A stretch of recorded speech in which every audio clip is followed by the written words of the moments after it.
Shalom, saudara-saudari yang terkasih di dalam Tuhan. Mengucap syukur kita hari ini bisa menjadi orang-orang yang mengasihi Tuhan. Untuk itu jangan lupa subscribe terlebih dahulu, kemudian aktifkan lonceng. Saudari, pada kesempatan ini saya akan sharing sebagai orang Kristen, kita perlu jelas, kita perlu memiliki pengenalan yang tepat, pemahaman yang tepat, mengapa saya dan Anda kita menjadi orang Kristen.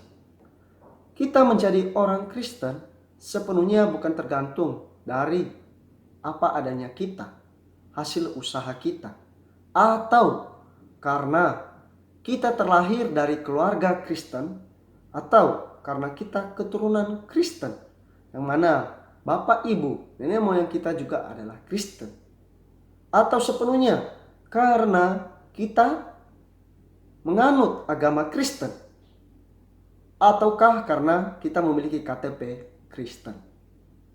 Tapi saudara-saudari yang terkasih di dalam Tuhan, kita disebut orang Kristen karena kita adalah sepenuhnya orang yang mengikuti Kristus, sepenuhnya orang yang menerima Kristus, sepenuhnya orang yang telah percaya ke dalam nama Yesus Kristus, yang olehnya kita beroleh keselamatan.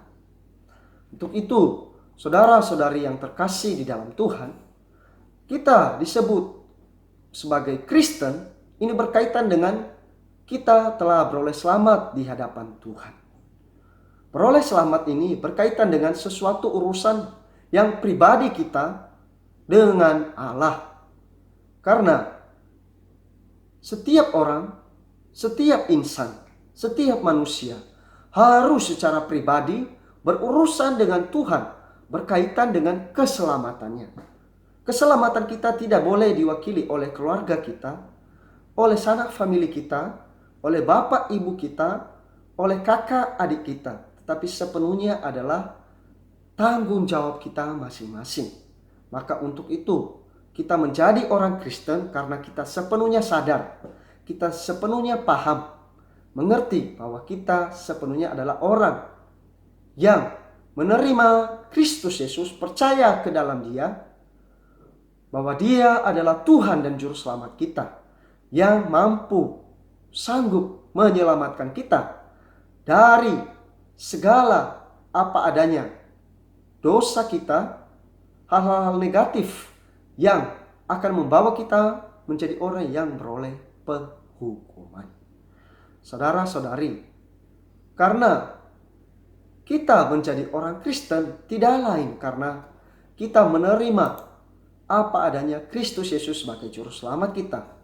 Yang mana Kristus Yesus ini adalah sepenuhnya yang telah mengorbankan dirinya untuk menyelamatkan kita. Di mana Kristus Yesus ini sepenuhnya telah mati karena dosa-dosa kita. Dia rela mati di atas kayu salib untuk menggenapkan penebusan bagi kita. Kita melihat melalui kasih-Nya ini, yang apa adanya kita ini orang berdosa, tetapi Dia mau mati bagi kita. Saudara-saudari, tidak hanya sedemikian, Tuhan mau mati bagi kita untuk menghapus dosa-dosa kita, tetapi sepenuhnya karena ada satu tujuan, yaitu supaya Tuhan memberikan dirinya sendiri sebagai segala sesuatu kita, sebagai hayat kita, untuk membawa kita bisa menjadi satu ekspresi, satu wakil otoritas Allah di muka bumi ini, yang kelak juga bisa melawan untuk menghadapi musuh Allah yang adalah iblis.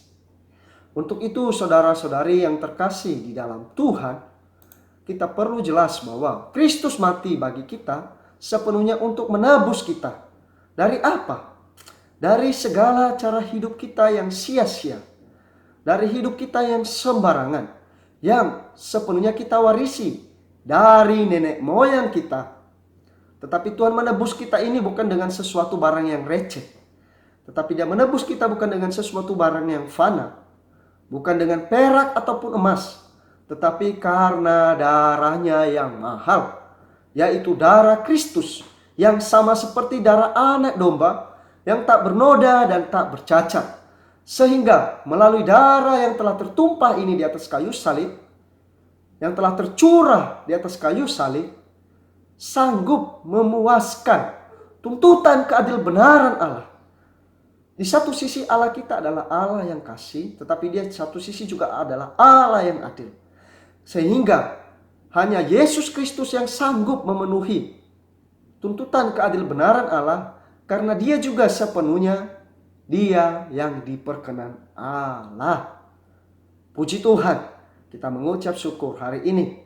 Kita menjadi orang Kristen, menjadi pengikut Kristus Yesus, karena kita melihat bahwa dialah satu-satunya juru selamat kita. Dialah satu-satunya jalan kebenaran dan hidup yang membawa kita bisa memperoleh jalan keselamatan, bahkan bisa berbapa kepada Allah.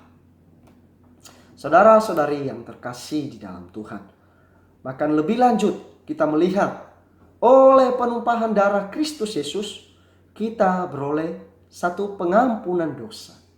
Karena apa adanya kita yang telah jatuh di dalam dosa, dimulai dari nenek moyang kita di dalam Kejadian pasal 3 oleh Adam dan Hawa, hingga kita saat ini kita memerlukan satu pengampunan, di mana pengampunan dosa ini tidak lain perlu ada penumpahan darah, yang tidak lain adalah darah Kristus Yesus sendiri.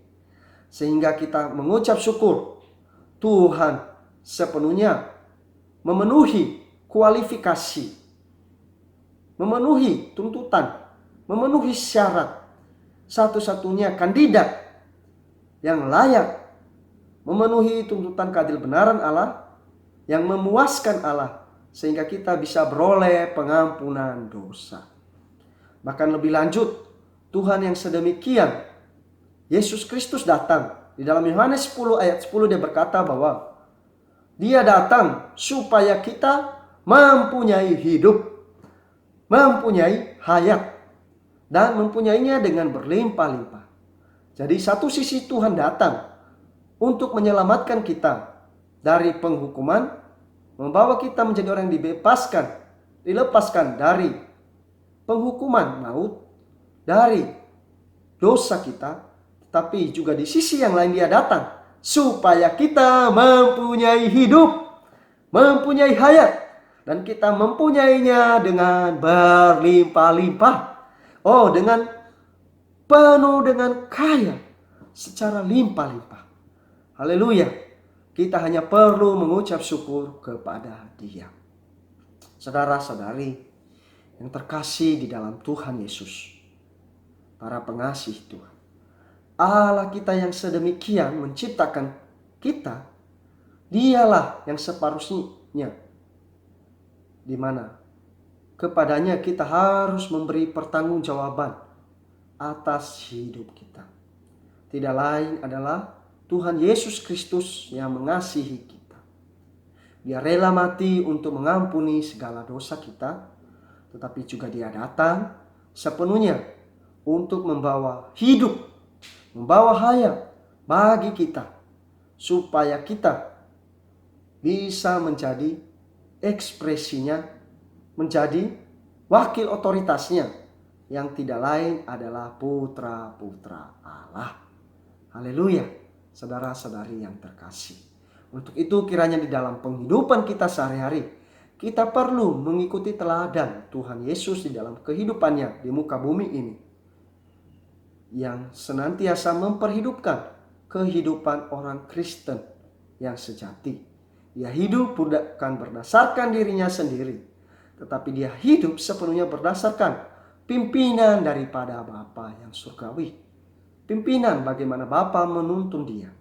Walaupun dia adalah Allah sendiri, tetapi dia juga masih sepenuhnya taat kepada pengaturan Bapa, kepada kehendak Bapa. Untuk itu kita juga sepatutnya dan seharusnya sebagai orang-orang Kristen, kita perlu sepatutnya sepenuhnya hidup berdasarkan pengaturan Bapa.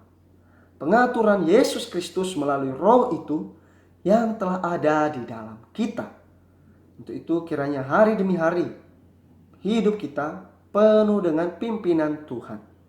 Kita hidup berdasarkan pimpinan Roh yang di dalam kita. Saudara-saudari, kiranya hari demi hari kita terus hidup di dalam berkemenangan.